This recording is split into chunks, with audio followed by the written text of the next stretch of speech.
Good morning, Bitcoiners. Welcome to Bitcoin for Me. I'm also channel. We're going to talk about Bitcoin, crypto asset technology, and the future. Bitcoin for Me. I'm also a book available on Amazon. And if you want it for free, just let me know in the comments below. This is not financial advice. This is education and entertainment. Okay, what's going on? The war is here.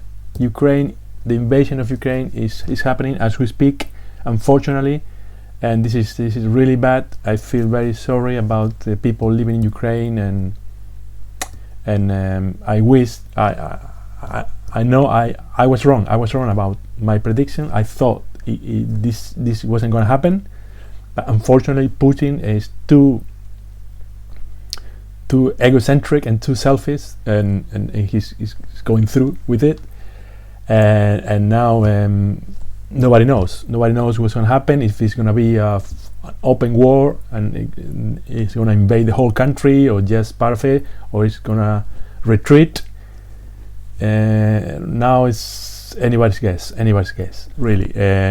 This is very unfortunate. People are already dying, and this is terrible. This should not have happened. There's no rational reason for this to happen.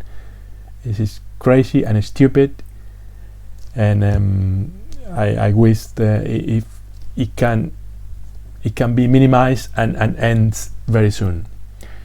But we're here to talk about what's the reaction with the markets and how this is going to affect Bitcoin and how Bitcoin might help the situation here.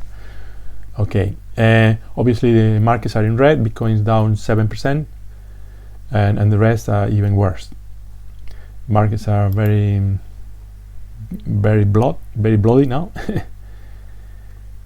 12% Ethereum, Solana 7%, Polkadot 15%, Luna 7%. So it's really bad everywhere. And we're in extreme fear, obviously, but even 23 is too high number. I think it's a delay here in the reaction, and tomorrow we will be around here in 10. Really extreme fear, because we are at war at the end of the day. And obviously the situation, you can see the candles here going red, but it seems like this is bouncing back for now. We'll see if this is can be sustained or not, but for the moment it's gone back to, it went down to 34 and now it's in 35, almost 36. So we'll see what happens with this. Okay, first reactions. The Ukraine Central Bank is going to limit cash withdrawals to 100,000 hryvnia, whatever you say that. The hryvnia is obviously the currency in Ukraine, and that's obviously going to zero. There's no other way around it. We knew this. It was going down. It has lost a lot of value in the previous months, even years, and hryvnia is at the end of the day fiat money. It's fiat money in a country that has been invaded, so it's worth nothing. It's worth like the Venezuelan bolivar, nothing. So on top of that, if you have money in a bank account in Ukraine, you are not allowed to withdraw your money. On top of that, so this is the dangers of fiat money. That's why Ukrainian people have been buying Bitcoin for years, because they knew this was going to happen, or there was a danger, there was a possibility of this happening. So some of them, or many of them, have invested in Bitcoin, because nobody can stop you from withdrawing your Bitcoin. Your Bitcoin is in your cold wallet, and nobody can stop you from using your Bitcoin. So this is how Bitcoin is very important in situations like this. Also, here you can see people. This is apparently is a picture from Ukraine, from Kiev, and people are queuing up for the ATM machines. Also, in the CBS News, they're saying that the Ukraine crisis is already hitting the American wallets.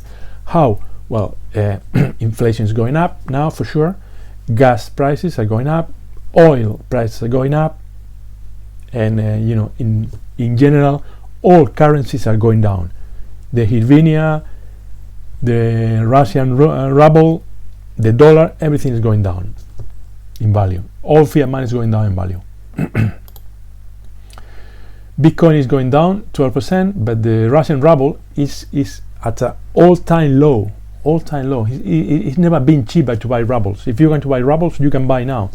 I don't recommend it, but there you go. If you think Bitcoin is losing 12%, but it's from its all-time high, Bitcoin, it has only lost 50%. So Bitcoin has gone down 50%, while the Russian ruble is gone down a lot more, and so has the US dollar as well. This is an a reflection from Mark Moss. He says that Russia might benefit from sanctions because they produce oil and they produce gold, and now with this invasion, the oil price is going up, and gold price is going up as well. Well, yeah, this is true. Yeah, in a way, this is true. I mean, this is going to be from the sanctions. They are going to benefit and they're going to suffer as well. But obviously, Putin is calculating, and he says that it's probably going to benefit more than suffers. But one of the biggest sanctions that the US can do to Russia is to switch off the SWIFT transactions, the SWIFT money, the international transaction in dollars. So if they take off Russia from that system, for the SWIFT system, then they won't be able to buy anything abroad or sell even. So they will have to, for the future, for the near future, they will have to resort to what they got, and eventually they will have to look for alternatives. Obviously, they wouldn't be allowed to use euros either. But here's the thing: if the US does that, Russia will find eventually. They will find an alternative. The alternative is probably Bitcoin, and that means that the SWIFT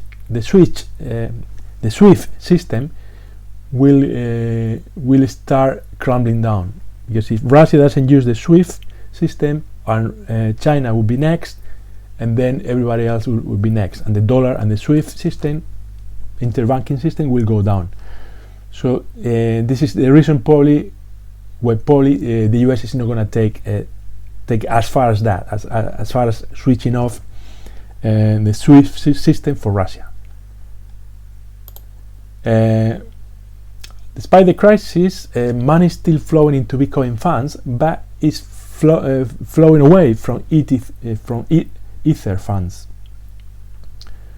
So at the end of the day, even though Bitcoin is going down now, Bitcoin is a safe haven. It's like gold. Gold is going up now, because in situations like this, people know that fiat money is worthless, inflation is gonna rise, and they need to look for assets that are secure, that are safe for inflation. And gold is one of them. Bitcoin is the other one. Bitcoin is at the moment going down, but eventually it will go up. The markets are going to realize that the only two assets now worth buying are Bitcoin and gold, and Bitcoin is much better. Let me tell you why. Bitcoin is better than gold because imagine you are in Ukraine. You had the choice to buy gold. You had the choice to buy Bitcoin. If you buy gold, normally gold is kept at the bank, because it's not safe to keep gold in your house. So if you keep it at the bank is already closed. So you in a situation like this, you are not able to get fiat money. Imagine gold is impossible. So forget about it. That gold will be lost completely. Even if you manage to get it out before or whatever, hide it under the bed, what do you do with that gold? If you try to escape the country at the border, they will let you through with gold, so they will confiscate that gold. So the only safe asset to hold now, if you are in a war zone like Ukraine, is Bitcoin. Bitcoin, you can only by memorizing 12 words, you can go everywhere and carry all your money with you in your head. So this is why I think eventually the markets are going to realize this. The markets are now in panic and are acting crazily, but eventually they're going to realize I'm going to buy Bitcoin.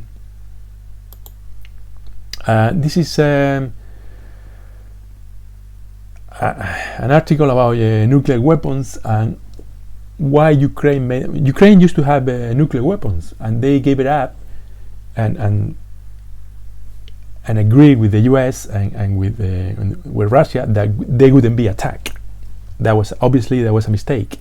If you have nuclear weapons, you never give that up, because this is your safety, this is your key. Nobody can attack you because you got something to defend yourself with. This is game theory and strategic geopolitics. Let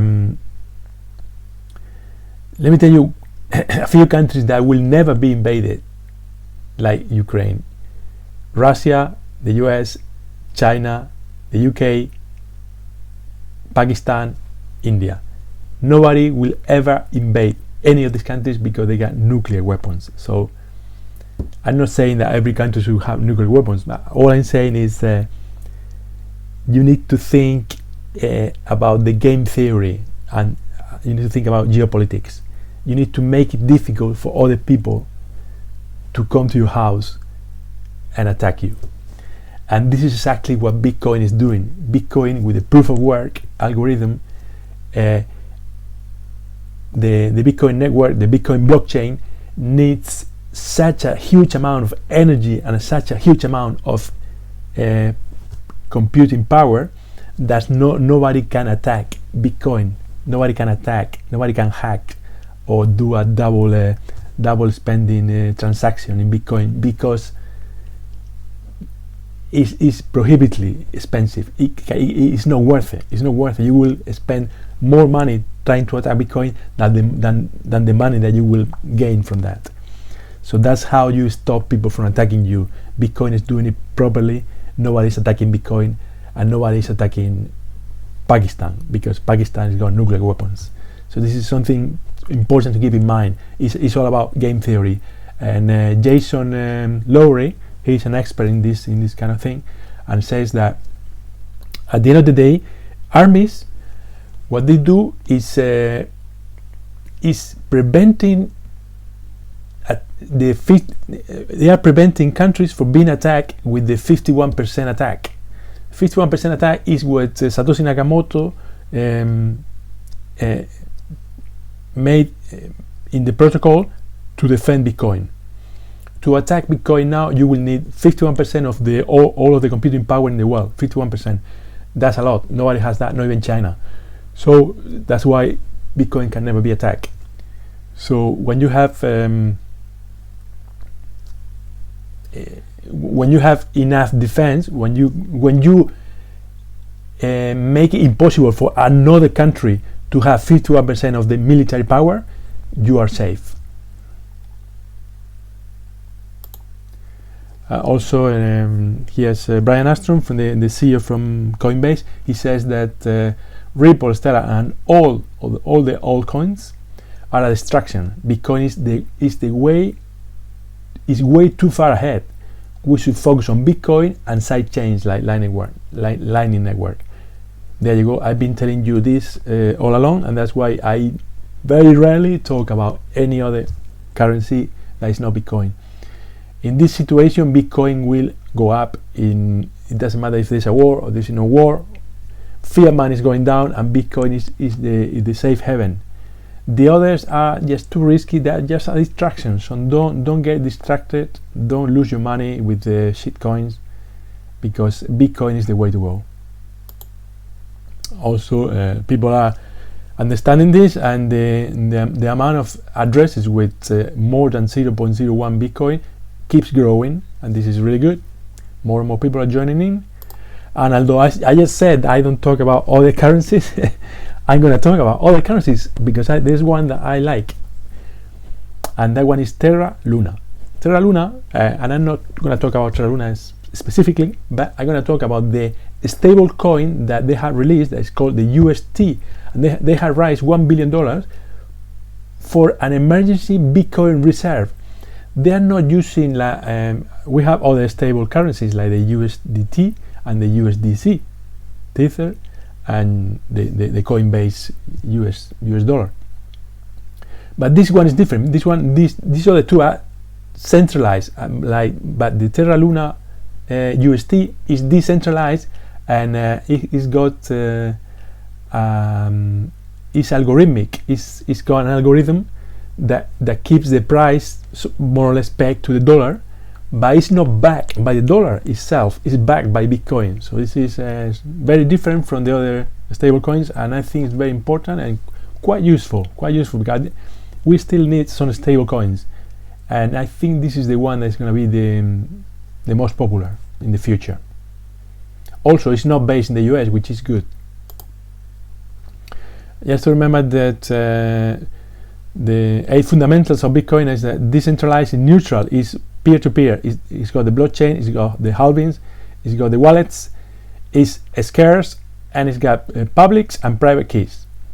In situations like the Ukraine war, you want all these four, especially all these four. That is decentralized, is neutral, and it's peer-to-peer. It doesn't matter if your bank close your bank account, because you got your cold wallet is in your pocket, is in your head, so nobody can censor your Bitcoin. It's decentralized, so nobody can manipulate it. It's neutral, doesn't matter if you're in Russia, you're in Ukraine, you're in the US, you can use it.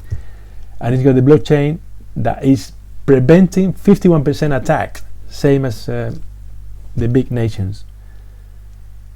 So there you go. That's if you got fiat money, you're always losing money, and then on top of that, the inflation is coming to your head. If you got Bitcoin, it's a bumpy ride. It's going up, it's going down, it's going up, it's going down, but in general, it's always going up. So just remember, Bitcoin is the safest asset to own now. It doesn't matter if we are down now 8%. In 1 year, it will be up 100%. In 5 years, it will be up 1,000% for sure. So fiat money is going down.